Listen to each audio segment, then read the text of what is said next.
You think texting is small. It decides everything. It shows status, patience, instincts. She reads. She waits. She tests. She feels you. Most men fail the test. They overflow need. They send too much. They lose value. Imagine a phone glowing at 2 a.m. Imagine a message that chills her, not flatters. Imagine silence becoming the most magnetic signal you own. These secrets are not tricks. They are rules of presence.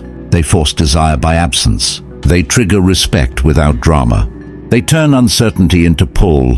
Tonight you will learn 3 moves. 1 creates curiosity. 1 invents tension. 1 ends the chase. Use them with restraint. Use them like a measured strike. Do this wrong and you burn the bridge. Do this right and she rearranges her plans. Which will you choose? Watch and learn, then act. Point number 1. Unread at 2 a.m. Why do you still chase the instant reply? What are you really looking for when you stare at her name lighting up your screen? You sit there at 2 a.m., the glow of your phone painting your face. You tell yourself it's just a text, but it isn't. It's validation. It's proof that someone still wants you. You type, you erase, you wait.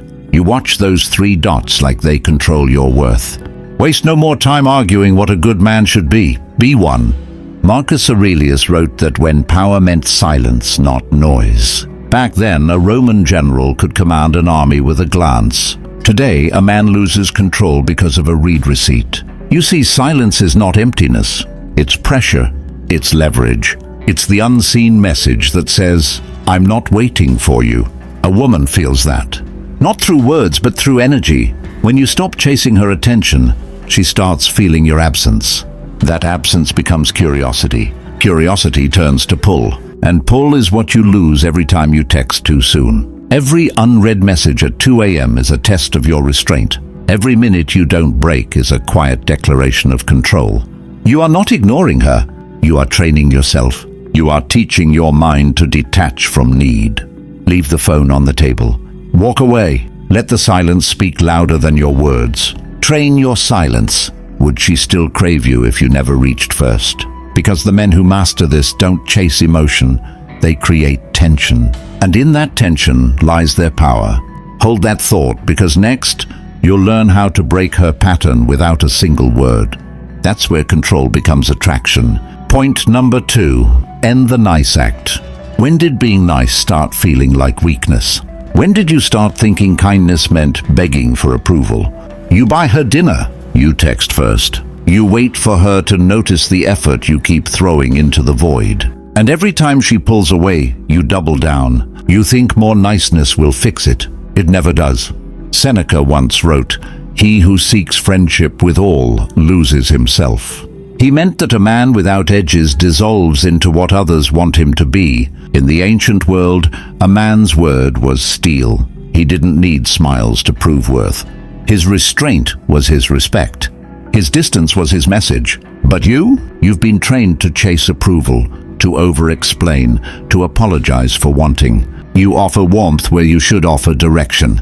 You confuse pleasing with connection. And that confusion kills desire. A woman feels the difference. She senses when your kindness is fear dressed as virtue. She tests it, pushes it, until she stops feeling anything at all. Because niceness without strength is emptiness in disguise. So stop trying to convince. Stop selling your time. Stop treating her like a prize you earn with compliance.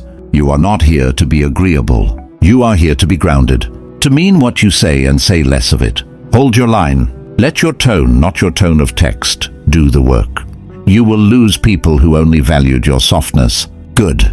That's the filter working. End the nice act. Would she still respect you if you stop trying to impress her?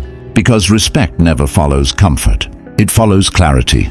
And clarity begins when you choose truth over approval. Next, you'll see what happens when you turn distance into power. That's when presence starts to command attention without effort. Point number 3. Withdraw with purpose. Why do you keep staying when you already feel unseen? What are you hoping she'll suddenly notice that she hasn't in months? You keep showing up. You reply fast. You explain, clarify, wait. You try to prove your value through patience. But all she feels is comfort, and comfort kills curiosity. Epictetus said, "No man is free who is not master of himself." That line wasn't written for philosophers. It was written for men who forgot when to walk away. The ancients withdrew not out of pride, but principle. When the battle no longer served purpose, they retreated to rebuild. Today, withdrawal isn't weakness. It's the weapon of a man who refuses to beg for attention. You step back not to punish, but to reset. To remind yourself that silence heals faster than chaos. That your presence only matters when it's earned. You let her sit with the space you leave behind. You let her wonder what happened to the version of you who always answered. That wondering is power. It's the echo of your control. It forces her to confront what she took for granted. And even if she never comes back, you win something deeper, your focus. Do not announce your exit, just leave. Let time do the speaking. Let absence write the lesson. Withdraw with purpose. Would you rather lose her or lose yourself trying to keep her? Because when you pull back with intention, the world rebalances. You stop chasing, she starts thinking. That's when tension turns into gravity.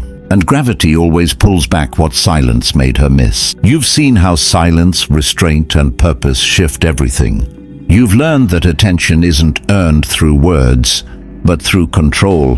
The power isn't in what you send, it's in what you withhold.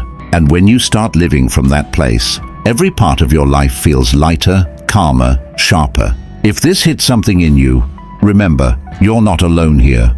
Every man watching this is walking the same path, learning to master the same quiet battles. That's what this channel is about. Growth that starts within and shows everywhere else. Thank you for being here, for giving your time and focus. It means more than you know. If this message helped you see something differently, consider subscribing. Hit the like button so more men can find this. And if you've got a story or a question, drop it in the comments. I read everyone. With that said, thanks for watching, and until next time.